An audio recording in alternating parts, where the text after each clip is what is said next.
Li Fan adalah seorang pria yang sudah menjalani beberapa kehidupan. Ia memiliki harta unik bernama Hanjin, yang bisa memutar ulang waktu dan menjalankan simulasi untuk mempersiapkan dirinya lebih baik. Tujuannya di kehidupan ini adalah mempelajari rahasia dunia kultivasi, mencari jejak para kultivator abadi yang muncul di Shenzhen 50 tahun kemudian, dan menapaki jalan keabadian.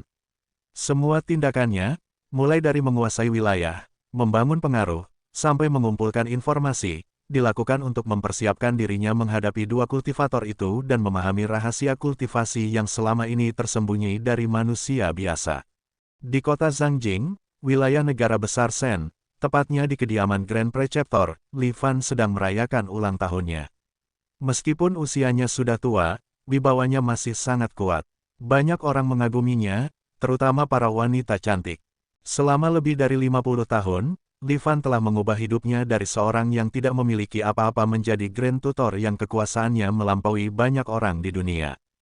Kisah perjalanan hidupnya sebenarnya sangat panjang. Namun ketika ia mengingat saat pertama kali datang ke dunia ini setelah berpindah dari dunia lain, ia hanyalah seorang sarjana miskin yang hidupnya penuh kesulitan. Sekarang, setelah melihat kembali perjalanan hidupnya, ia merasa puas karena telah mencapai hampir semua hal yang diinginkan seorang pria. Pesta ulang tahunnya berlangsung meriah, kediamannya dipenuhi para penari yang menghibur para tamu.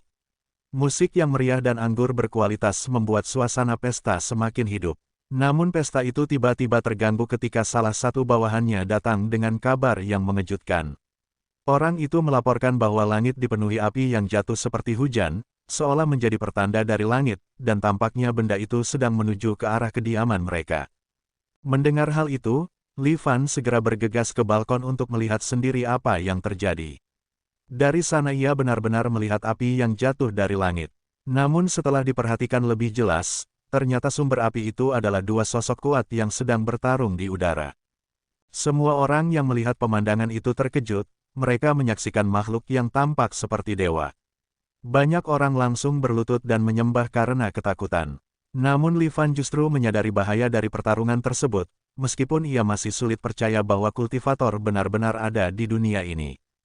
Di langit, kultivator berambut gelap bernama Dao Xuanzi mengejar seorang kultivator dengan rambut seperti singa bernama Kohong. Dao Xuanzi menanyakan apakah Kohong benar-benar mengira ia bisa lolos hanya karena melarikan diri ke wilayah yang disebut Tanah Kepunahan Para Abadi. Ia kemudian menuntut agar Kohong menyerahkan metode kultivasinya, jika tidak pertarungan mereka tidak akan berakhir sampai salah satu dari mereka mati. Kohong menolak permintaan itu. Ia menjelaskan bahwa selama hampir 100 tahun ia terjebak di tahap Foundation Establishment karena tidak memiliki metode pembentukan inti. Umurnya hampir habis dan ia akan segera mati. Setelah akhirnya mendapatkan metode itu, mustahil baginya untuk menyerahkannya kepada orang lain. Dao Xuanzi memahami hal itu. Jalan menuju Golden Core memang harus ditempuh sendirian. Meskipun metode pembentukan inti memang ada di dunia ini, jumlah kultivator yang terjebak di tahap sebelumnya jauh lebih banyak. Karena kesempatan menuju umur panjang sudah ada di depan mata, ia tidak mungkin membiarkan Kohong pergi. Kohong kemudian menertawakan keadaan itu. Selama 100 tahun mereka adalah saudara seperjalanan, tetapi sekarang mereka justru saling menghunus senjata demi kesempatan untuk bertahan hidup. Ia mengakui bahwa dirinya bukan tandingan Dao Xuanzi dan mungkin tidak bisa lolos dari situasi ini. Namun ia juga menyadari bahwa di bawah mereka terdapat banyak manusia, sehingga wilayah itu dipenuhi oleh miasma fana yang sangat kuat. Dao Xuanzi tidak mempedulikan hal tersebut dan langsung menyiapkan pedangnya untuk menyerang. Melihat itu, Kohong segera memanggil seekor naga emas raksasa untuk melawan serangan pedang ungu milik Dao Xuanzi. Tak lama kemudian kedua teknik dahsyat itu bertabrakan di langit. Ledakan besar langsung menerangi seluruh langit dan mengguncang kota Zangjing dengan suara yang memekakkan telinga. Seluruh kota dipenuhi debu dan getaran yang terasa hingga ke setiap sudut jalan. Li Fan dan para pelayannya hanya bisa terpaku melihat pertempuran yang begitu mengerikan. Saat kekuatan itu menghantam kota, Li Fan menyadari dengan panik bahwa kehancuran mereka mungkin tidak bisa dihindari. Setelah beberapa waktu, debu perlahan menghilang. Di antara reruntuhan rumahnya, Li Fan akhirnya terbangun. Ia mendapati istri dan anak-anaknya telah meninggal. Sambil terbatuk, ia berdiri dan melihat keadaan sekelilingnya. Mayat bergelimpangan di mana-mana, dan tampaknya ia mungkin satu-satunya yang masih hidup. Kota yang sebelumnya makmur kini berubah menjadi mimpi buruk yang dipenuhi api dan darah. Bangunan runtuh di mana-mana, dan tubuh manusia yang hancur terlihat sejauh mata memandang. Dari bencana sebesar itu, mungkin bahkan 1 dari 100 penduduk pun tidak selamat.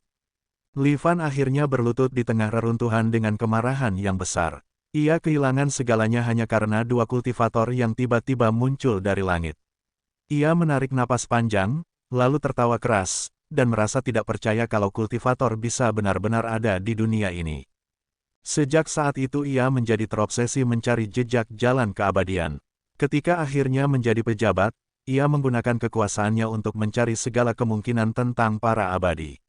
Setelah menjadi imperial tutor dan memiliki kekuasaan tertinggi, ia bahkan memerintahkan orang-orangnya untuk mencari ke seluruh dunia, dari Laut Beku di utara, lautan besar di selatan, jurang kehancuran di timur, hingga pegunungan luas di barat. Namun di seluruh wilayah negara Sen, ia tidak menemukan satupun bukti keberadaan para abadi.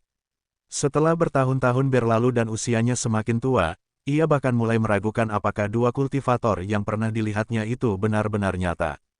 Saat menatap langit, ia bertanya-tanya dari mana mereka datang dan apa sebenarnya mereka. Merasa takdir seperti mempermainkannya, ia akhirnya mengaktifkan sebuah kekuatan bernama Hanjin.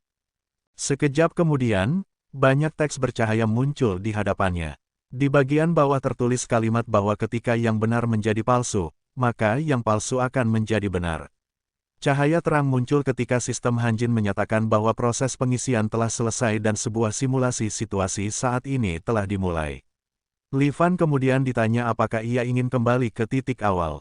Hanjin adalah nama yang ia berikan pada harta unik miliknya. Kemampuan benda itu adalah mengubah kenyataan menjadi ilusi dan pengalaman nyata menjadi simulasi. Dengan kekuatan itu, ia bisa kembali ke titik jangkar yang telah ditentukan, yaitu saat pertama kali ia berpindah ke dunia ini. Sebenarnya kehidupan yang sedang ia jalani sekarang adalah kehidupan keduanya setelah berpindah ke negara Sen. Pada kehidupan pertamanya, meskipun memiliki ambisi besar, ia tetap hanyalah orang biasa. Ia berkali-kali gagal dalam ujian untuk menjadi pejabat. Setelah berusia 30 tahun, ia akhirnya menyerah dan memilih membuka usaha kecil. Ia kemudian hidup sebagai orang kaya biasa, menikah, memiliki anak, dan menjalani kehidupan yang sederhana sampai tua. Barulah ketika ia berada di ambang kematian, harta unik Hanjin itu akhirnya terbangun. Kekuatan itulah yang membuat kehidupannya yang kedua berubah drastis. Setelah sistem Hanjin terisi penuh, ia bisa memulai kembali kehidupannya dari titik tertentu dan mencoba jalan yang berbeda. Namun kali ini Li Fan belum ingin memulai ulang kehidupannya. Masih ada hal penting yang harus ia selesaikan di kehidupan ini. Karena itu ia segera memerintahkan seorang prajurit untuk membereskan kekacauan yang terjadi di kota. Setelah bencana besar yang menghancurkan kota, Li Fan segera memerintahkan pasukan garnisun yang berada di luar kota untuk datang ke Senzing dan menjaga ketertiban setelah bencana. Sebagian besar bangunan di kota itu telah hancur. Dengan pasukan yang menguasai kota, proses pemulihan dan pembangunan kembali bisa berjalan lebih cepat. Selain itu, Li Fan juga bisa tinggal di barak untuk mengawasi pembersihan kota sekaligus diam-diam mengirim orang untuk mencari keberadaan 2 kultivator yang sebelumnya bertarung di langit. Sebulan kemudian, kota Senzing yang hancur mulai menunjukkan sedikit tanda kehidupan. Namun laporan dari bawahannya menyebutkan bahwa masih tidak ada jejak kedua kultivator tersebut. Mendengar hal itu, Li Fan merasa kecewa, tetapi ia juga sadar bahwa harapannya memang terlalu tinggi. Karena tidak menemukan hasil apapun, ia akhirnya memutuskan untuk mengaktifkan kekuatan Hanjin dan kembali ke masa lalu. Tubuhnya segera diselimuti energi biru dan berbagai teks bercahaya. Setelah memastikan keputusannya untuk memulai hidup kembali, ia melihat gambaran perjalanan waktunya dari usia tua kembali ke masa muda. Berbagai layar menampilkan potongan kehidupan yang pernah ia jalani. Saat mengingat nama 2 kultivator itu, Li Fan bertekad untuk menunggu mereka selama 50 tahun di kehidupan berikutnya. Ia kemudian jatuh ke dalam sebuah portal dengan tekad untuk memburu 2 makhluk abadi tersebut. Baginya, kekayaan dan kehormatan sudah tidak berarti lagi di kehidupan keduanya.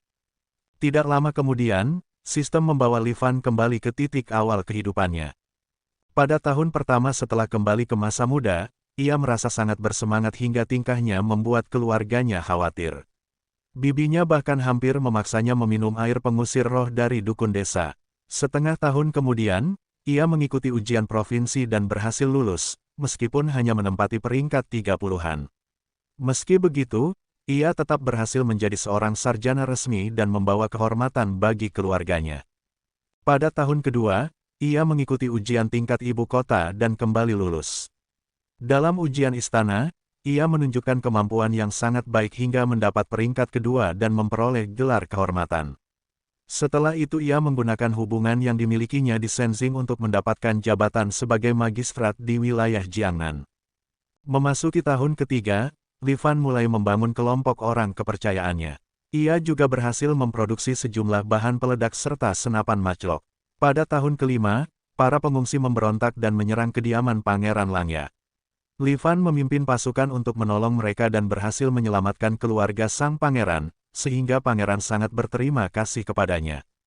Pada tahun ke-6, Li Fan dipromosikan menjadi prefek wilayah Jianghai dan menikahi putri wakil menteri ritual.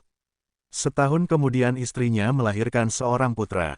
Pada tahun ke-10, Putri Langya juga melahirkan seorang putra. Li Fan secara pribadi datang memberi selamat dan membawa hadiah yang telah ia siapkan. Pada tahun ke-15, Kaisar meninggal dan Pangeran Langya naik tahta dengan nama Era Xinjing. Kaisar baru memanggil Li Fan ke ibu kota, mengangkatnya menjadi wakil menteri perang, dan memerintahkannya memimpin pasukan untuk menumpas pemberontakan. Pada tahun ke-18, Li Fan berhasil menghancurkan pasukan pemberontak. Setelah itu Kaisar menarik kembali kekuasaan militernya, tetapi justru mengangkatnya menjadi menteri perang sekaligus guru agung bagi putra mahkota.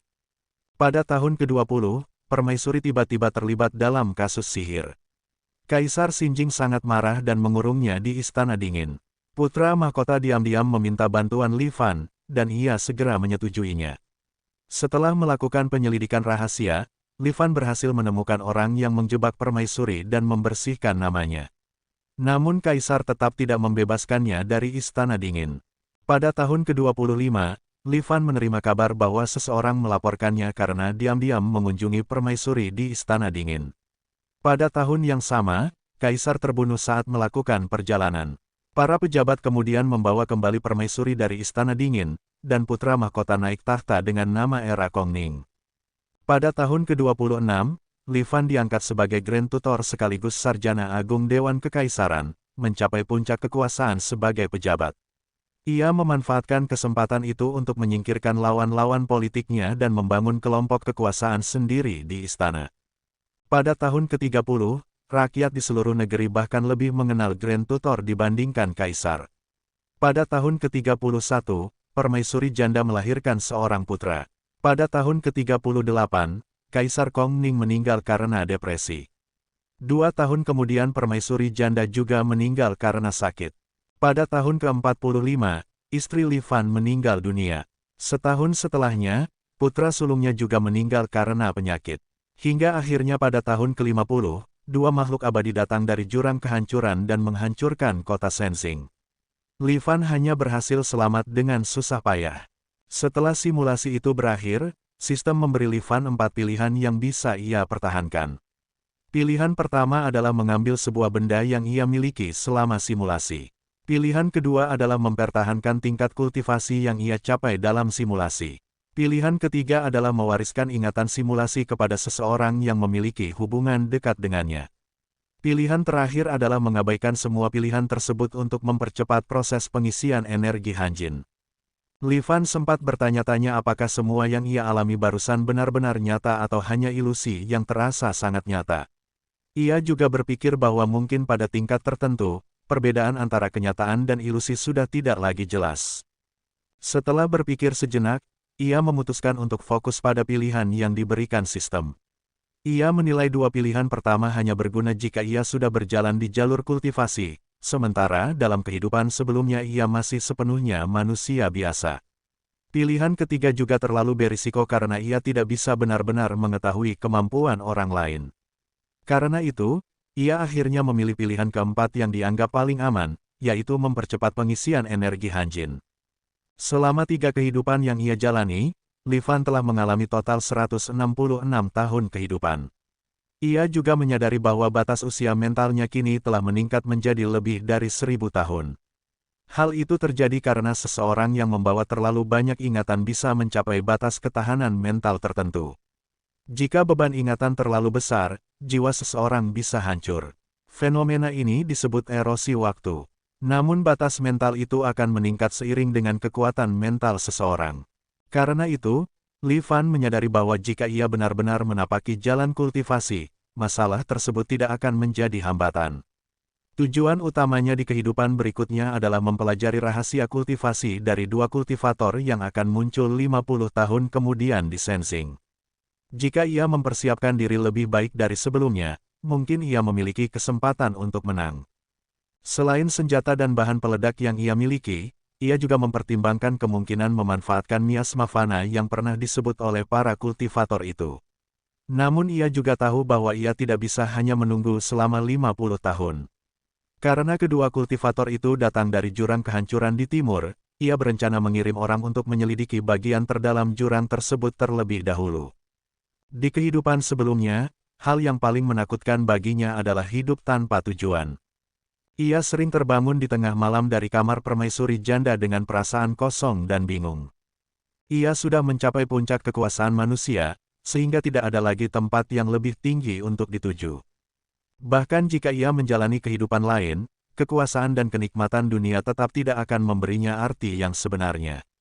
Setelah mengalami kehidupan yang sama berkali-kali, semua kemewahan, kekuasaan, dan kenikmatan dunia mulai terasa hambar bagi Li Fan. Semua itu terasa seperti mengunyah lilin yang tidak memiliki rasa. Ia bahkan berpikir bahwa dalam kehidupan berikutnya mungkin ia akan memilih mengakhiri hidupnya sendiri karena tidak lagi memiliki tujuan. Namun kemunculan dua kultivator pada masa lalu membuka kemungkinan baru baginya. Ia merasa seolah melihat dunia yang asing namun sangat menarik yang memanggilnya untuk datang. Karena itu ia bertekad menapaki jalan kultivasi dan mengejar kehidupan baru yang penuh petualangan. Dengan pengalaman dari dua kehidupan sebelumnya, segala sesuatu berjalan jauh lebih lancar. Li Fan kembali mengikuti ujian kekaisaran. Kali ini, dengan pengalaman puluhan tahun dalam dunia kekuasaan, esai yang ia tulis jauh lebih unggul dibanding sebelumnya. Ia berhasil meraih peringkat pertama dalam ujian provinsi, ujian ibu kota, dan ujian istana sekaligus, mencapai prestasi 3 kali juara pertama dan membuat namanya terkenal di seluruh negeri. Setelah itu ia tetap memilih menjadi pejabat di sebuah wilayah kecil. Meskipun banyak orang di istana merasa bingung dan menyesal dengan keputusannya, permintaannya tetap disetujui. Berkat reputasinya yang besar dan pemahamannya yang sangat baik tentang sifat para pejabat setempat, Li Fan dengan cepat menstabilkan wilayah tersebut. Ia kemudian mulai mempromosikan dan membina orang-orang kepercayaannya yang pernah membantunya di kehidupan sebelumnya. Pada tahun keempat sejak titik awal kehidupannya, ia diam-diam mencari seseorang yang bisa menjadi pengganti Pangeran Langya. Orang itu dilatih untuk menjadi sosok yang sangat mirip dengan sang pangeran dan dijadikan bawahan kepercayaannya. Pada tahun kelima, Li Fan memerintahkan salah satu bawahannya menyamar sebagai pengungsi dan menyerang kediaman Pangeran Langya. Ia berpura-pura memimpin pasukan penyelamat, tetapi sebenarnya ia mengatur semuanya dari dalam untuk membunuh seluruh keluarga pangeran. Setelah itu, orang yang telah dilatih sebelumnya menggantikan posisi sang pangeran. Sejak saat itu, Li Fan secara diam-diam mengendalikan kediaman Pangeran Langya. Pada tahun ke-9, pernikahan Pangeran Langya dengan cucu kepala sarjana agung tetap berlangsung sesuai rencana. Namun pada malam pernikahan, Li Fan diam-diam memasuki kamar pengantin dan berhubungan dengan sang putri. Pada tahun ke-10, Putri Langya melahirkan seorang putra yang sebenarnya adalah anak Li Fan. Pada tahun ke-15, Kaisar akhirnya jatuh sakit parah.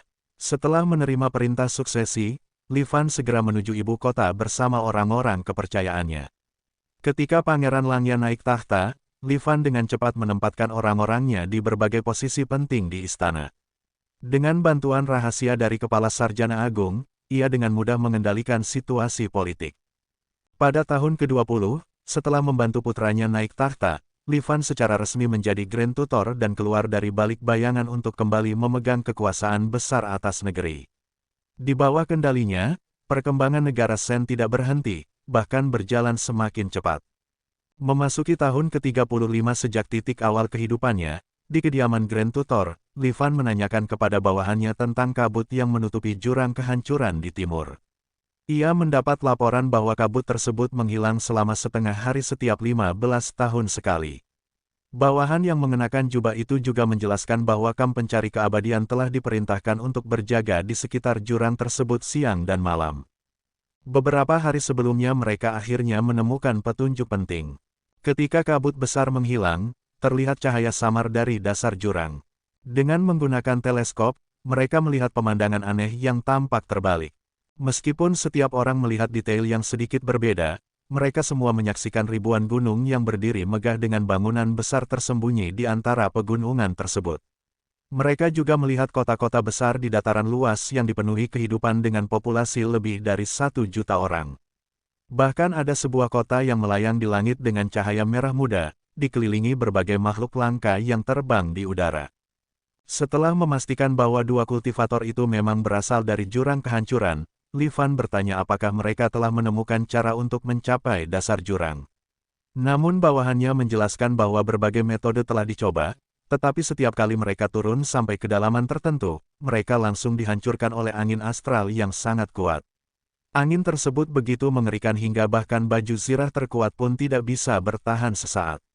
Li Fan kemudian membubarkan bawahannya dan menatap bulan purnama di langit. Ia menyadari bahwa pada akhirnya ia mungkin tetap harus menunggu kedatangan dua kultivator tersebut. Akhirnya tahun ke-50 sejak titik awal kehidupannya tiba di negara Sen. Pada malam itu, dua aura kekuatan besar kembali bertabrakan di langit seperti yang pernah terjadi sebelumnya. Sama seperti dulu, Ko Hong kembali memanggil nama Dao Xuanzi dan memperingatkannya agar tidak bertindak terlalu jauh. Namun kali ini situasinya berbeda.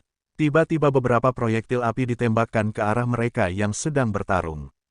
Ko Hong langsung marah dan bertanya-tanya siapa yang berani melancarkan serangan mendadak kepada mereka. Di bawah, sejumlah tentara bersenjata menembakkan senapan mereka secara terus-menerus ke arah dua kultivator tersebut. Namun Ko Hong hanya menggerakkan tangannya sedikit, dan semua peluru langsung berhenti di udara. Ia kemudian penasaran dengan benda-benda itu dan menggunakan api untuk menarik salah satu senapan dari tangan seorang prajurit. Ko Hong merasa sangat tertarik setelah memeriksa senjata tersebut. Ia menyadari bahwa senjata itu menggunakan mekanisme rumit sebagai pengganti formasi kultivasi dan menggunakan bahan peledak sebagai pengganti energi spiritual. Ia merasa kagum karena manusia biasa yang diasingkan di wilayah kepunahan abadi ternyata mampu menciptakan benda sehebat itu setelah ribuan tahun. Namun menurutnya senjata tersebut hanya berguna di wilayah tempat Dao tidak lengkap seperti di sini. Di luar wilayah itu, senjata itu hanyalah tumpukan besi yang tidak berguna. Ia juga merasa marah karena manusia biasa berani menyerang mereka. Rasa bersalah yang sempat ia rasakan sebelumnya langsung berubah menjadi kemarahan. Ia kemudian menggunakan teknik Dao miliknya yang disebut raungan naga api. Sekejap kemudian seekor naga api raksasa terbentuk dan meluncur menuju para tentara di kediaman itu. Naga tersebut menyapu kota dengan kekuatan yang sangat menghancurkan, membuat kehancuran besar seperti yang pernah terjadi sebelumnya. Namun kali ini terjadi sesuatu yang mengejutkan bagi Ko Hong. Teknik yang seharusnya tidak mungkin ditahan oleh manusia ternyata tidak membunuh sebagian besar tentara Li Fan.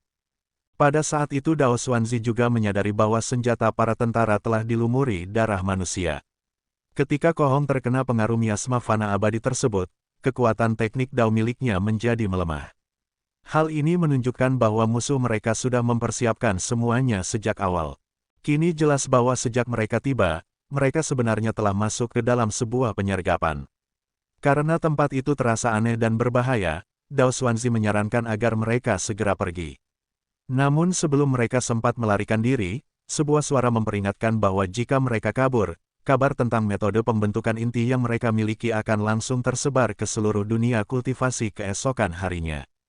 Mendengar ancaman itu, Dao Xuanzi dan Ko Hong langsung terkejut karena seharusnya hanya mereka berdua yang mengetahui rahasia tersebut. Mereka mulai bertanya-tanya siapa yang membocorkan informasi itu. Namun sebelum sempat bereaksi lebih jauh, beberapa peluru meriam yang dipadatkan dengan miasma fana abadi sudah ditembakkan ke arah mereka. Kong yang dipenuhi amarah berteriak kepada para tentara itu, lalu melepaskan api besar ke arah peluru meriam.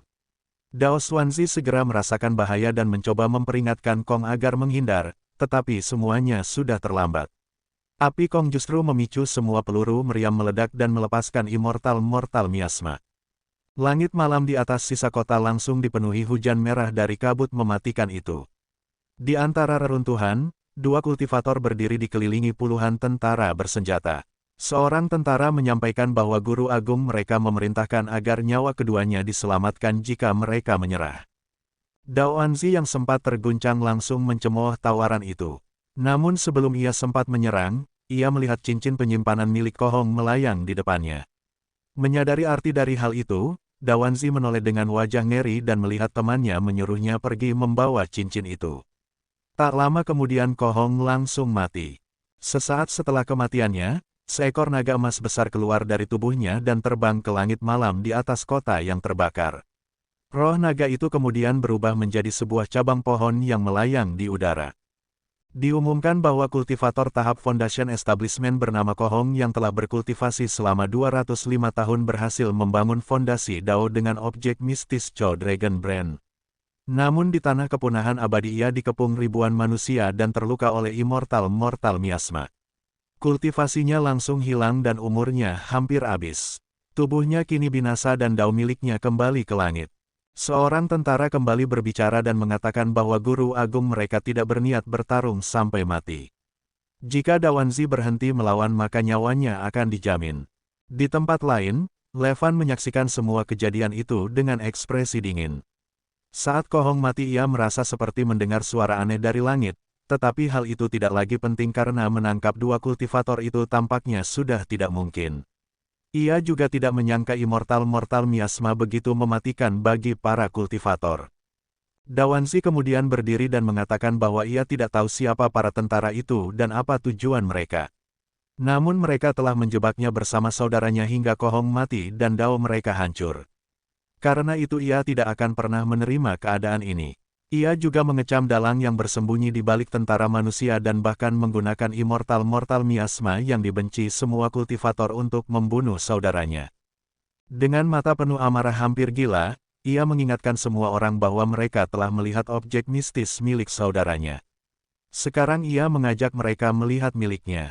Dao Anzi perlahan terbang ke langit malam dan dengan gerakan tangan menyatakan bahwa dengan keajaiban langit dan bumi ia membangun fondasi Dao miliknya, sebuah pedang bernama Dao Xin.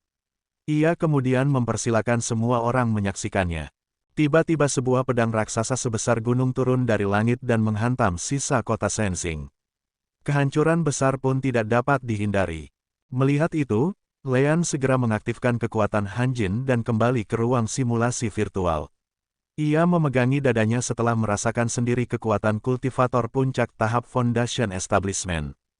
Ia menyadari bahwa tanpa mortal miasma, bahkan jika Levan bereinkarnasi 100 kali dan menggunakan banyak rencana tetap tidak akan cukup untuk mengancam Dao Anzi dan Kohong. Lean juga tidak menyangka racun itu benar-benar membuat tubuh Kohong mati dan Dao miliknya lenyap. Awalnya ia mengira sebutan saudara 100 tahun di antara mereka hanya ucapan biasa. Namun ternyata hubungan mereka jauh lebih dalam. Saat disergap, Dao Anzi memperingatkan Kohong.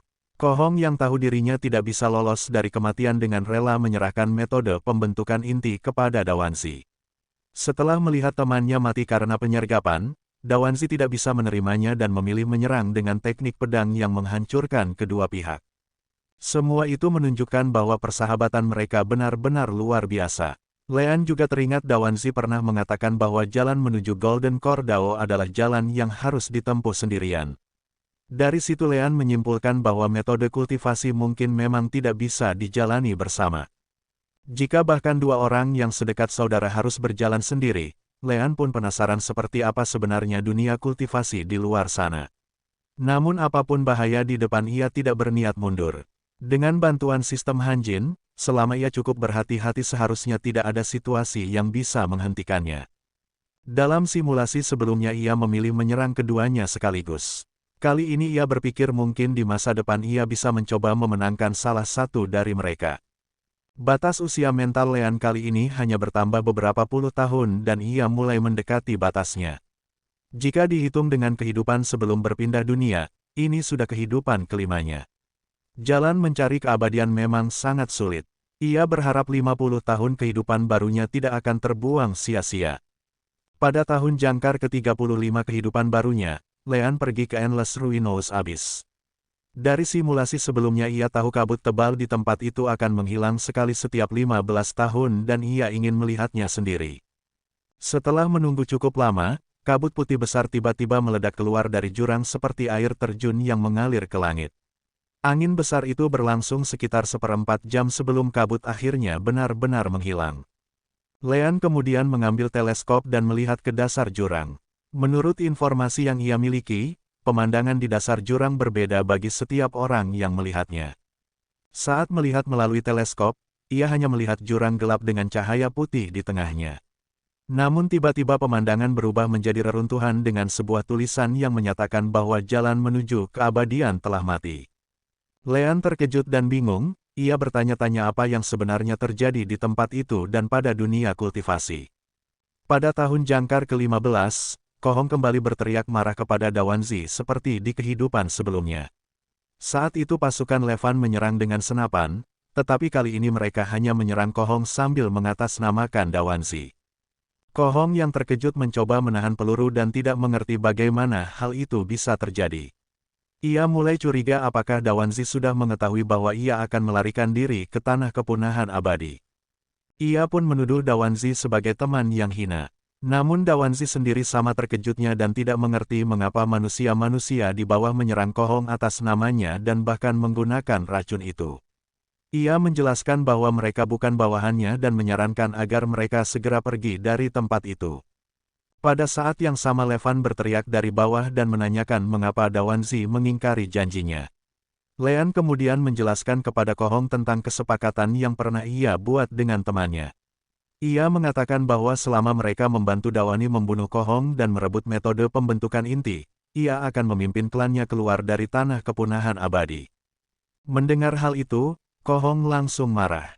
Ia menanyakan kepada temannya apakah ia masih bersikeras tidak bersalah, karena selain mereka berdua tidak ada orang lain yang mengetahui tentang metode pembentukan inti. Dawanzi yang sudah muak dengan tuduhan itu memutuskan mencari pelaku sebenarnya. Sementara itu Leon terus berbicara dan menunjukkan bahwa ia mengetahui tentang metode pembentukan inti tersebut. Levan juga menambahkan bahwa mereka telah memancing kemarahan banyak orang demi immortal miasma yang pernah disebut Dawanzi. Sekarang kemarahan masyarakat sudah memuncak.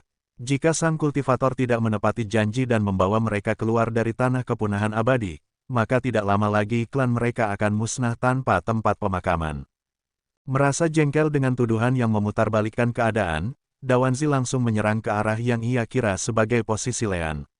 Ia menghantam tanah dengan keras hingga debu dan puing beterbangan. Di sana ia menemukan sebuah radio yang ia kira sebagai artefak. Pada saat yang sama Levan menuduh Dawanzi mencoba membungkam mereka selamanya. Dawanzi menggertakkan gigi dan terkejut melihat betapa berhati-hatinya musuhnya. Ia segera menghancurkan artefak aneh itu, tetapi semuanya sudah terlambat. Kohong yang dipenuhi kemarahan menuduh temannya mengkhianati persahabatan 100 tahun mereka hanya karena keserakahan. Jika Dawanzi benar-benar menginginkan metode pembentukan inti, seharusnya ia menantangnya secara langsung, bukan menggunakan begitu banyak tipu daya. Kohong memutuskan untuk tidak melarikan diri lagi dan memilih menantang Dawanzi secara langsung. Ia mengaktifkan teknik Dao miliknya, amarah naga api, lalu menyerang. Dawanzi hanya menghela napas tak berdaya, dan dengan tenang menangkisnya menggunakan pedangnya. Kedua serangan itu bertabrakan dan menimbulkan ledakan besar. Tidak lama kemudian radio lain tiba-tiba mengumumkan keputusan Leon yang kini memilih berpihak pada Kohong. Ia menjelaskan bahwa Dawanzi adalah orang yang berubah-ubah dan pendendam. Jika Dawanzi menang, Leon dan pasukannya mungkin tidak akan memiliki jalan keluar. Karena itu ia memerintahkan para prajuritnya membantu Kohong melawan Dawanzi. Mendengar hal itu, Kohong tertawa dan mengejek temannya yang selalu menganggap dirinya mulia, tetapi kini justru ditinggalkan semua orang. Ia mengatakan bahwa orang yang melakukan banyak kejahatan pada akhirnya akan menghancurkan dirinya sendiri. Dawanzi menjadi semakin marah dan menyebut temannya sebagai orang bodoh yang mudah tertipu. Namun Kohong sudah terlalu marah untuk peduli. Ia merasa Dawanzi yang selalu merasa dirinya paling pintar kini justru menjadi korban dari kecerdasannya sendiri. Kohong yang baru saja menguasai teknik Dao baru memutuskan mengujinya. Ia menggunakan teknik naga penjara.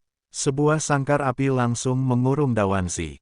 Dalam kemarahan, Dawanzi memperbesar pedangnya dan dengan mudah menghancurkan sangkar itu. Ia terbang kembali ke langit malam. Muak terus bertahan, ia memanggil pedang fondasi Dao miliknya dan mulai menyerang. Pedang Dao bernama Daoin muncul di langit dengan kekuatan besar yang siap menghancurkan segalanya.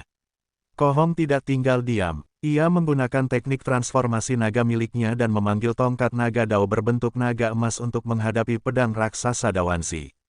Namun sebelum kedua kekuatan Dao itu bertabrakan, Lean dan pasukannya ikut campur membantu Kohong.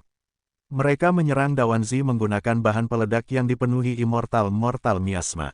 Ledakan itu langsung melepaskan kabut miasma yang menyelimuti Dawanzi. Ia yang sudah terluka mengeluarkan teriakan keras ketika menyadari cabang naga Dao miliknya telah terkena dampaknya. Cabang itu mulai tumbuh liar dari dalam tubuhnya lalu menembus keluar. Cabang-cabang itu dengan cepat menyelimuti seluruh tubuhnya hingga akhirnya Dawanzi benar-benar tertelan oleh pertumbuhan tersebut dan berubah menjadi mayat tak bernyawa.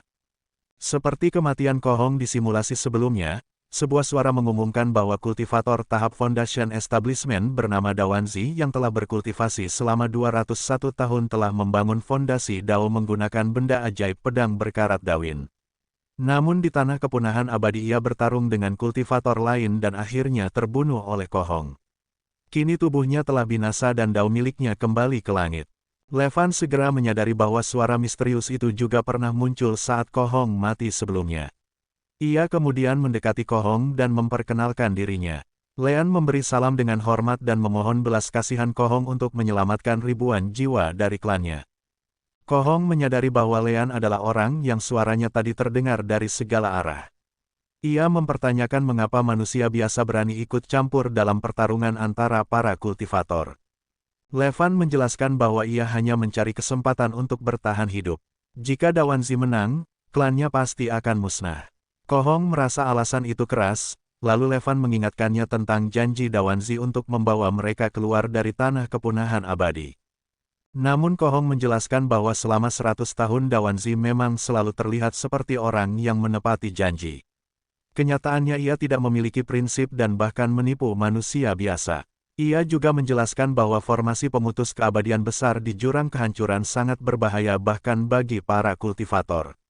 Butuh usaha besar hanya untuk keluar darinya, sehingga hampir mustahil membawa manusia biasa ikut bersama. Lean yang terkejut kemudian bertanya apakah Kohong juga tidak tahu cara membawa manusia keluar dari tanah kepunahan abadi. Kohong dengan santai membenarkan hal itu. Lean kemudian mengusulkan agar mereka berbicara di tempat yang lebih pribadi. Di sebuah tempat perlindungan bawah tanah milik Manor, Lean kembali memastikan apakah benar manusia biasa tidak bisa dibawa keluar dari tanah tersebut. Kohong tidak memiliki alasan untuk berbohong. Ia mengingatkan bahwa Lean hanyalah manusia biasa. Mungkin kultivator tahap Golden Core bisa melindungi seseorang saat menembus formasi pemutus keabadian itu, tetapi bagi kultivator tahap Foundation Establishment seperti dirinya, hal itu benar-benar mustahil. Lean kemudian mencoba bertanya apakah masih ada harapan lain bagi manusia seperti mereka untuk suatu hari meninggalkan dunia itu. Kohong kembali menegaskan bahwa satu-satunya cara keluar dari tanah kepunahan abadi adalah melewati formasi pemutus keabadian besar. Dengan tubuh manusia biasa yang rapuh, hal itu sama sekali tidak mungkin. Selain itu Lean juga sudah cukup tua dan hampir mencapai akhir hidupnya. Ia bertanya mengapa Lean masih begitu terobsesi meninggalkan tempat itu padahal ia sudah hidup seperti penguasa lokal. Lean tidak menjawab pertanyaan itu. Ia hanya ingin tahu apakah keturunannya bisa keluar jika suatu hari mereka mampu mencapai tahap Foundation Establishment seperti Kohong. Mendengar itu Kohong tertawa karena merasa hal itu mustahil. Di tanah kepunahan abadi tidak ada sedikit pun energi spiritual, sehingga kultivasi tidak mungkin dilakukan. Selain itu manusia di tempat itu juga dipenuhi miasma yang membuat mereka tidak dapat menempuh jalan kultivasi. Kohong kemudian menyarankan agar Levan menyerah pada gagasan tersebut. Bagi manusia seperti mereka, jika ingin berkultivasi maka mereka harus terlebih dahulu pergi ke dunia luar untuk membentuk ulang tubuh mereka dan membersihkan miasma. Jika tidak, maka sekalipun jalan menuju keabadian berada tepat di depan mata, mereka hanya bisa melihatnya tanpa pernah mampu meraihnya. Lean merasa frustasi dan bertanya-tanya apakah benar tidak ada jalan keluar bagi manusia biasa seperti dirinya. Saat Ko Hong mengonfirmasi bahwa memang tidak ada, Lean berdiri dan pamit dengan sopan. Namun saat pintu tertutup, Ko Hong baru menyadari ada yang aneh, tapi semuanya sudah terlambat. Ruang bawah tanah itu langsung dipenuhi oleh aura abadi dan fana. Ko Hong menjerit kesakitan, menyadari dirinya jatuh ke dalam jebakan. Di luar gua, Lean mendengar teriakan Ko Hong dan dengan tatapan dingin menegaskan bahwa jika makhluk abadi dan manusia biasa tidak bisa hidup berdampingan, bagaimana ia bisa mempercayai kata-kata seorang abadi? Berdasarkan informasi dari Ko Hong, tanah abadi yang terlupakan adalah tempat pengasingan para abadi. Penyebabnya berasal dari bencana besar, wabah misterius di dunia kultivasi ribuan tahun lalu. Awalnya, para kultivator tidak menganggap wabah itu serius. Namun ketika kultivator pertama terinfeksi, wabah itu menjadi lebih kuat dan mulai menyebar melalui energi spiritual yang mereka gunakan untuk bertahan hidup. Kultivator yang terinfeksi mengalami penurunan kekuatan, bahkan dalam kasus para kehilangan seluruh kekuatan kultivasi dan tubuh mereka hancur, roh kembali ke langit. Kultivator yang panik kemudian menyalurkan kemarahan mereka kepada manusia biasa, sehingga terjadi pembantaian besar-besaran. Namun wabah tidak hilang dengan kematian manusia, malah menyebar lebih luas melalui energi spiritual. Beberapa kultivator mencoba meneliti cara mengobati atau menahan wabah, sementara sebagian lain mengusulkan rencana migrasi besar. Rencana ini mengusir semua manusia biasa ke dunia yang lebih lemah dan memisahkan mereka dengan formasi mantra agar tidak bisa kembali. Seiring waktu, generasi baru manusia tetap lahir, membawa sisa wabah dalam tubuh mereka. Karena efek wabah sangat merusak bagi kultivator abadi, keturunan manusia yang ingin berlatih harus membersihkan wabah terlebih dahulu. Inilah asal mula istilah aura abadi dan fana. Legenda mengatakan manusia awal diusir ke dunia yang lebih lemah untuk mencegah kultivator abadi tersesat, dan tempat itu menjadi tanah pengasingan manusia. Setelah membaca semua ini, Lean menyadari ia tidak tahu berapa banyak tanah pengasingan manusia yang ada, dan jumlah kultivator yang berani memasuki tempat berbahaya itu sangat sedikit. Bertemu dua kultivator di sana sudah merupakan keberuntungan besar. Sebagai manusia biasa, umur Lean terbatas. Meski bisa mengulangi hidup berkali-kali, itu tetap dalam batas hidupnya. Pada usia 70 tahun, Lean sadar kemungkinan bertemu kultivator lain sangat kecil. Ia mulai mempertanyakan apakah ia benar-benar ditakdirkan mengulang hidup manusia biasa terus-menerus. Namun Lean segera menghentikan pikiran negatifnya. Setelah menunggu hampir 300 tahun, ia tidak mau pasrah. Ia kemudian menemui Ko Hong yang ditangkap untuk mengetahui bagaimana manusia biasa dimigrasi besar sampai ke tanah pengasingan. Ko Hong terkejut Lean masih tidak menyerah meski sudah tua. Lean mendekat dan mengingatkan Ko Hong bahwa kekuatannya sudah hilang, sama seperti manusia biasa lain. Namun jika ia bisa kembali ke dunia kultivasi, mungkin ia bisa memulai latihan lagi. Lean membuat kesepakatan dengan Ko Hong, bahwa jika Ko Hong membantunya menemukan jalan ke dunia kultivasi, mungkin ia akan membawanya saat waktunya tiba. Ko Hong awalnya marah, menganggap Lean berusaha menipunya, tapi Lean menekankan bahwa meski itu mungkin benar atau salah, tetap saja itu harapan. Ko Hong berpikir sejenak dan akhirnya setuju. Ia mengatakan jika ia tidak salah, alat suci yang digunakan kultivator untuk memindahkan manusia dulu berupa artefak terbang seperti Flying Ark atau Flying Shuttle. Dahulu dunia kultivasi sangat ramai dan makmur, sehingga alat transportasi seperti itu populer. Sayangnya bencana besar kemudian menimpa langit dan bumi, membuat kultivator takut dan bertindak sendiri, sehingga artefak terbang jarang terlihat. Mendengar bencana besar, Lean bertanya apakah itu yang disebut wabah aneh. Ko Hong menjelaskan bahwa meski aura abadi dan fana aneh, itu tidak menggoyahkan fondasi kultivator. Penyebaran luasnya terjadi karena sebagian besar kultivator dunia ini telah musnah akibat bencana besar. Li Fan menyadari bahwa dalam Dao Inti Emas, hanya bisa ada satu orang yang benar-benar mencapai puncak. Meskipun ada banyak metode pembentukan inti di dunia ini, jumlah kultivator yang terjebak di tahap dasar jauh lebih banyak. Kenangan dari kehancuran di abis yang tak berujung membuatnya teringat kenyataan itu. Ia pun bertanya apakah teknik abadi tidak bisa dipelajari lebih dari satu orang, dan Ko Hong mengonfirmasi bahwa memang demikian. Dahulu, tidak ada batasan ini.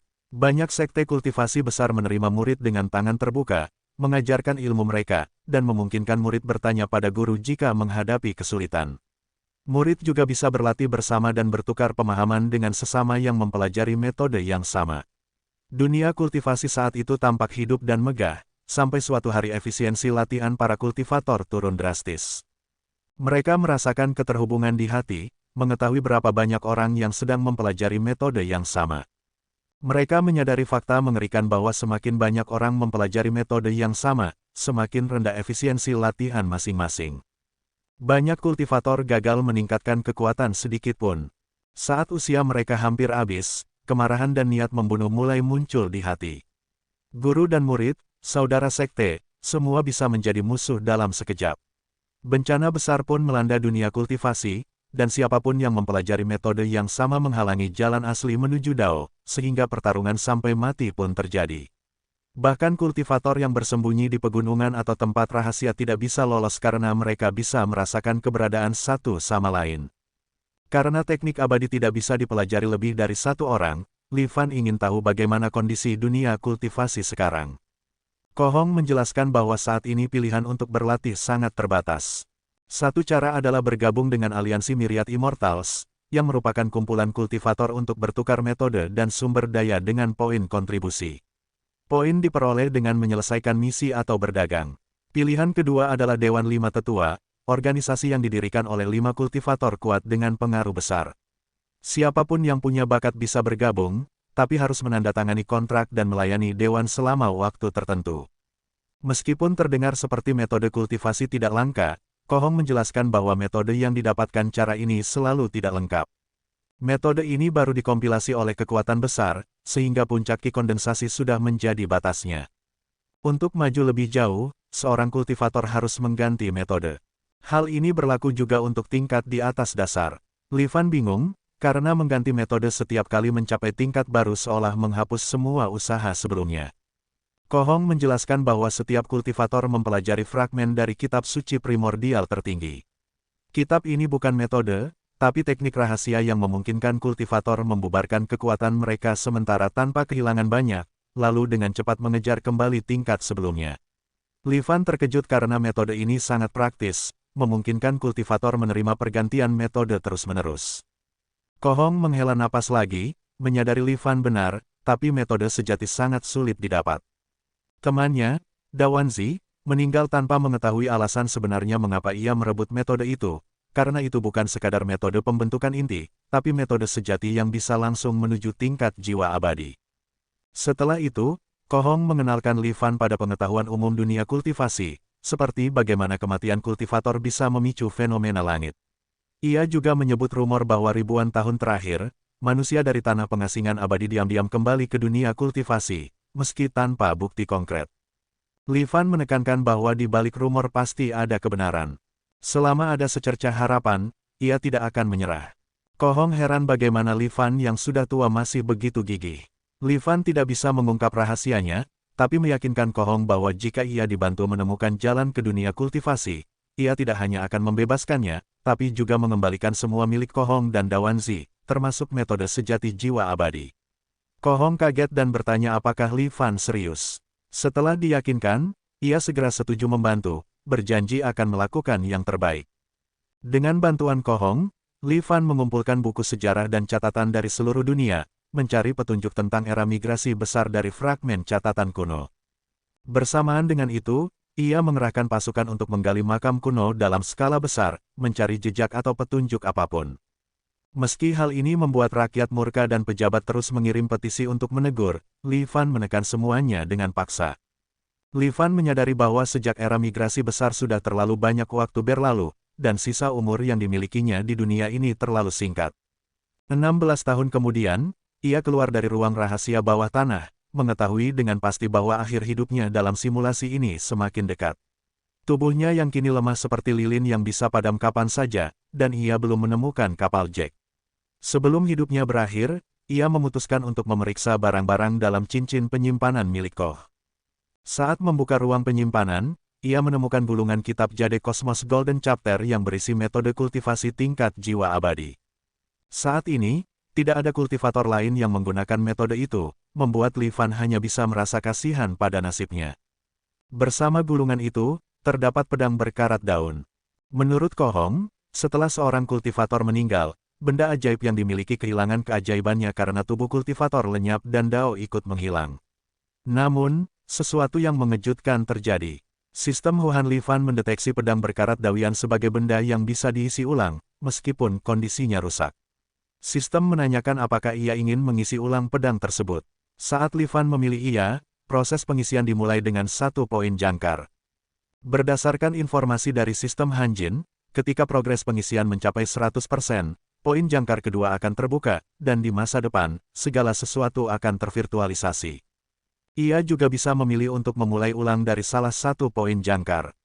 Jika poin kedua benar-benar terbuka, hal ini akan sangat mempermudah perencanaan di simulasi berikutnya.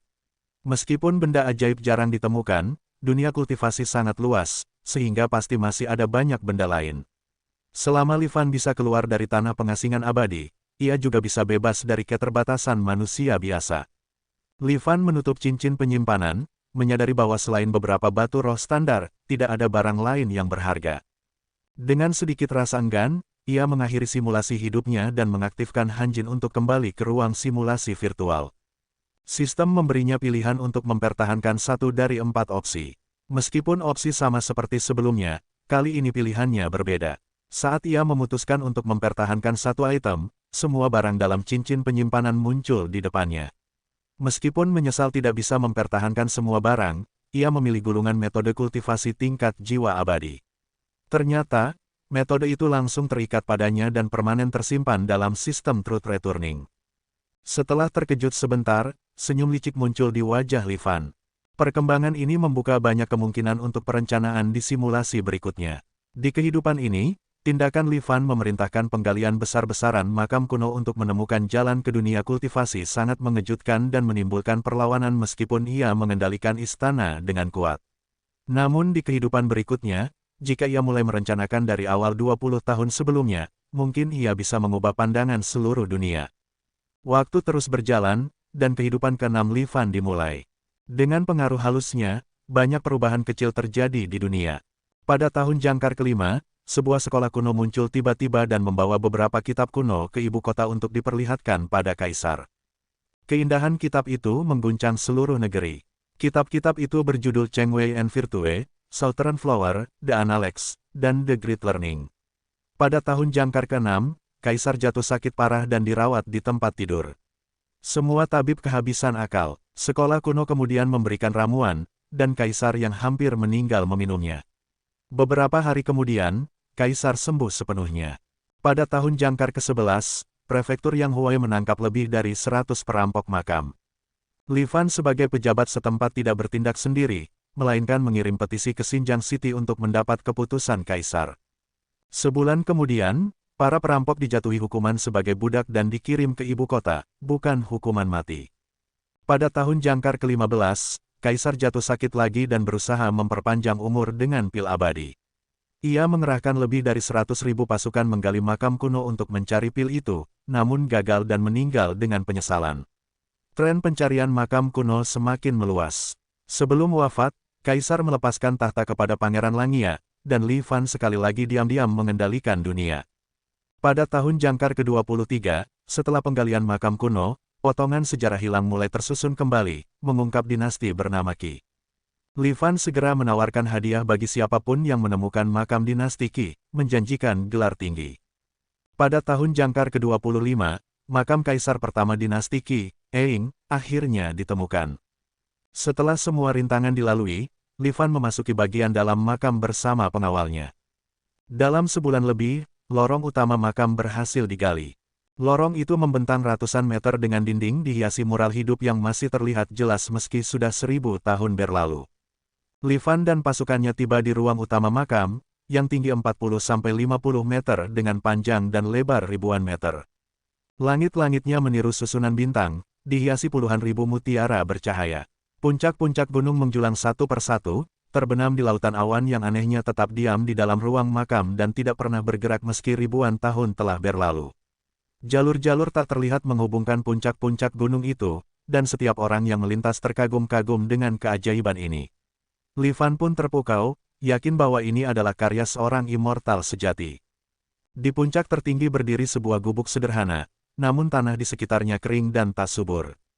Saat mendekat, Li Fan menyadari atap gubuk itu sebenarnya terbuat dari benang emas halus yang tak terhitung jumlahnya. Ia segera menyadari bahwa gubuk ini bukan sembarang bangunan, melainkan peti mati Eing, seorang murid luar Sekte Taihang. Meskipun Eing bergabung dengan sekte besar, ia tetap hanya murid luar dan tak pernah menapaki jalan menuju keabadian. Para kultivator bahkan mengasingkannya ke tempat ini, namun ia tetap mengingat sektenya meski telah meninggal. Menurut Ko Hong, semua sekte seharusnya telah musnah dalam bencana besar sebelum era migrasi besar, sehingga keberadaan Eing menunjukkan ada kisah tersembunyi di baliknya. Eing kemungkinan ditugaskan oleh kultivator Taihang untuk mengawasi migrasi besar pada masa itu. Li Fan mulai bertanya-tanya apakah mereka bisa menemukan Flying Ark yang digunakan dalam migrasi tersebut. Pencarian ruang makam utama tidak membuahkan hasil, sehingga ia memerintahkan pasukan pencari kuno untuk menggali area sekitarnya. Beberapa hari kemudian, kabar datang bahwa pasukan menemukan catatan yang menyebut kata Flying Ark di daftar barang makam dari ruang makam pengawal terdekat. Namun, makam itu sudah lama dirampok, diperkirakan lebih dari 1000 tahun yang lalu. Saat menerima laporan itu, aura membunuh tiba-tiba menyelimuti Li Fan, dan ia meledak marah, menendang dan merusak semua yang ada di meja di dekatnya. Setiap kali ada secercah harapan, semuanya tampak mustahil, seperti bunga di cermin atau bulan di air.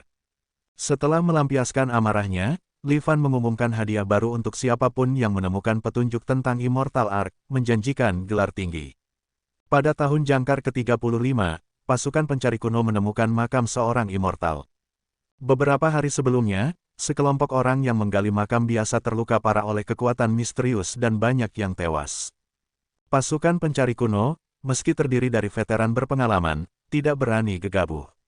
Li Fan pun memerintahkan penggunaan Immortal Miasma untuk membuka makam itu. Timnya segera menumpahkan miasma ke penghalang tak terlihat yang melindungi makam, dan penghalang itu pecah total. Li Fan menginstruksikan agar pasukannya hati-hati saat menggali dan segera melaporkan jika menemukan sesuatu yang menyerupai Flying Ark. Tak lama, laporan datang tentang objek yang menyerupai Flying Ark di antara barang makam. Li Fan segera menuju lokasi dan benar, itu adalah Flying Ark, meski ukurannya membuatnya terkejut dan meragukan apakah ini benar-benar kapal yang ia cari. Namun, pesan yang terukir di dinding makam oleh pemiliknya sebelum meninggal akhirnya memberi penjelasan lengkap. Pemilik makam bernama Sin Hong, seorang kultivator tahap Foundation Establishment. Lebih dari 3000 tahun lalu, ia diburu musuh dan bersembunyi di tanah pengasingan abadi. Karena tempat itu kosong dari energi spiritual dan sedikit memiliki Spirit Stone, hidupnya terancam. Lama-kelamaan, Spirit Stone Sin Hong habis, dan tanpa energi untuk menjaga kultivasinya, basis kultivasinya menurun setiap hari. Sin Hong berspekulasi bahwa saat para mortal diasingkan ke tanah pengasingan ribuan tahun lalu, mungkin ada 1 atau 2 Flying Ark yang tersisa. Ia mencari selama puluhan tahun hingga menemukan makam Eing, di mana terdapat sebuah Flying Ark. Namun, kekuatan inti dan formasi sihir di dalamnya sudah rusak, dan ia tidak menguasai seni perbaikan artefak. Akhirnya, Sin Hong menyerah untuk meninggalkan tanah pengasingan, meninggalkan pesan di dinding makam bahwa generasi berikutnya yang menemukan makam ini bisa mengambil 1 dari 4 benda kultivasi sebagai tanda terima kasih. Formasi sihir yang melindungi makam menjelaskan keyakinannya bahwa hanya seorang kultivator yang bisa tiba di sana. Saat itu, sistem Hanjin memberitahu Li Fan tentang benda ajaib langit dan bumi, Halting Stellar Fragment. Li Fan terkejut, yakin ini adalah benda misterius yang menjaga makam, namun sistem Truth Returning tidak bereaksi. Ia menyadari bahwa penggunaan Immortal Miasma untuk masuk paksa ke makam kemungkinan merusak benda itu, mengubahnya menjadi batu biasa. Dengan berat hati, Li Fan beralih memeriksa barang lain dan menemukan metode kultivasi laser Truth Returning tahap Fastness Qi dan metode Foundation Establishment Cloud Water Record. Li Fan melihat 2 metode kultivasi yang saat ini hanya memiliki 1 penggunanya. Ia mengerutkan dahi, bingung karena tidak mengerti bagaimana masih ada yang menekuni metode tersebut. Awalnya ia curiga mungkin ini jebakan, tapi cepat menyadari hal itu tidak mungkin. Ribuan tahun telah berlalu, dan kultivator di tahap Foundation Establishment atau Golden Core seharusnya sudah menjadi debu. Namun, metode itu masih dipraktikkan. Li Fan pun sadar kemungkinan ada salinan induknya. Setelah bencana besar, banyak metode kultivasi disimpan dan dikompilasi oleh kekuatan besar seperti Myriad Immortals Alliance dan Five Elders Council.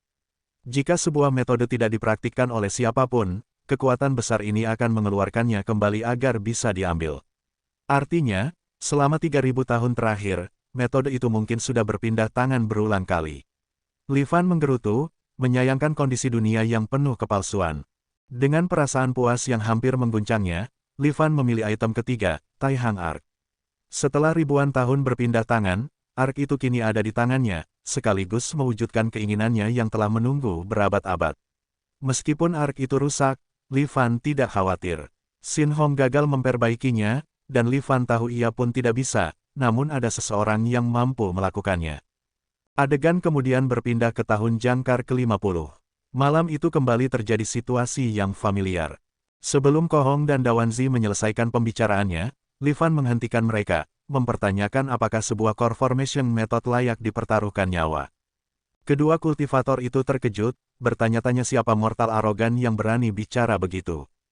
Li Fan melangkah tenang dan mengajak mereka turun untuk berbicara. Setelah ragu sesaat, keduanya ikut dalam keheningan. Li Fan tersenyum ringan dan menceritakan bahwa nenek moyangnya pernah meramalkan saat wafat, bahwa dua orang akan datang dari timur Abyssal Ruins ke ibu kota, menandai kesempatan bagi klannya untuk keluar dari tanah pengasingan immortal. Selama ribuan tahun, klannya meragukan ramalan itu, namun kini terbukti benar. Ko Hong penasaran dan menanyakan nama Li Fan, yang dijawabnya. Dawanzi mendengar dengan mata menyipit, tak percaya ramalan itu bisa menebak ribuan tahun sebelumnya dan apa maksudnya dengan kesempatan untuk melarikan diri. Li Fan menunjukkan sikap tajam, mempertanyakan apakah mereka meragukan ceritanya. Ko Hong mengernyit, menganggap cerita itu terlalu fantastis, karena selama berabad-abad menjelajahi dunia kultivasi, mereka tak pernah mendengar ada orang yang bisa meramalkan jauh ke masa depan. Li Fan menanyakan apakah mereka pernah mendengar tentang Tian Shek. Seketika, mata Ko Hong melebar, terkejut mendengar Tian Shek yang dulu terkenal dengan kemampuan deduksi luar biasa. Li Fan pun menjelaskan bahwa nenek moyangnya memang anggota Tian Shek, namun berbeda dengan yang lain, ia lebih tertarik pada seni deduksi dan kalkulasi palsu daripada kultivasi. Hal itu tidak berbahaya sampai bencana besar memaksa para mortal bermigrasi. Dengan basis hanya di tahap Key Condensation, nenek moyangnya tidak terpaksa ikut migrasi, tapi demi keselamatan keluarga, ia rela bertanggung jawab. Ia memilih tetap di tanah pengasingan immortal bersama keluarga. Dawanzi mendengar dengan tenang, lalu bertanya mengapa Li Fan menghentikan pertarungan mereka. Li Fan menjelaskan bahwa tidak ada kultivator yang memasuki tanah pengasingan itu selama ribuan tahun, dan ia tahu keduanya adalah orang yang diramalkan nenek moyangnya, kunci untuk melarikan klannya. Melihat mereka hampir saling membunuh karena core formation method, ia tak bisa membiarkan itu terjadi. Dawanzi mengangguk, menyadari Li Fan pasti menganggap mereka konyol, namun menjelaskan bahwa metode kultivasi sangat langka di dunia luar, sehingga perkelahian demi satu gulungan adalah hal biasa. Li Fan menghela napas, mempertanyakan apakah semuanya harus sampai sejauh itu. Li Fan melanjutkan, sebelum anaknya meninggal, nenek moyangnya mewariskan metode kultivasi yang langsung menuju Golden Core Realm. Ko Hong dan Dawanzi terkejut, menyadari metode itu luar biasa dan bisa menghentikan pertikaian mereka. Dawanzi bertanya apa yang Li Fan inginkan sebagai imbalannya. Li Fan menjawab, nenek moyangnya hanya ingin kembali ke Taihang Shek. Selain metode kultivasi, ia juga mewariskan artefak Dharma bernama Taihang Arc. Meskipun rusak, nenek moyangnya menggunakan seni deduksi Taihang untuk meramalkan bahwa suatu hari dua kultivator, satu ahli pedang dan satu ahli artefak, akan muncul untuk membantu keturunannya memperbaiki Arc dan melarikan diri dari tanah pengasingan. Dawanzi kagum dengan seni deduksi Taihang, sementara Ko Hong, ahli artefak dan pedang, juga terkagum-kagum dengan kemampuan nenek moyang Li Fan yang luar biasa hanya dengan basis Qi Condensation Stage. Li Fan menepis pujian itu, menegaskan bukti lebih penting daripada kata-kata. Ia mengajak keduanya melihat metode itu langsung. Sebelum mereka mengikuti, Dawanzi menatap Ko Hong dengan tatapan menantang, mengingatkan bahwa ia sudah memiliki core formation method. Ko Hong yang tiba-tiba gugup pun mundur dan duduk, sementara Dawanzi mengikuti dengan antusias, tanpa menyadari ekspresi dingin dan penuh perhitungan Li Fan.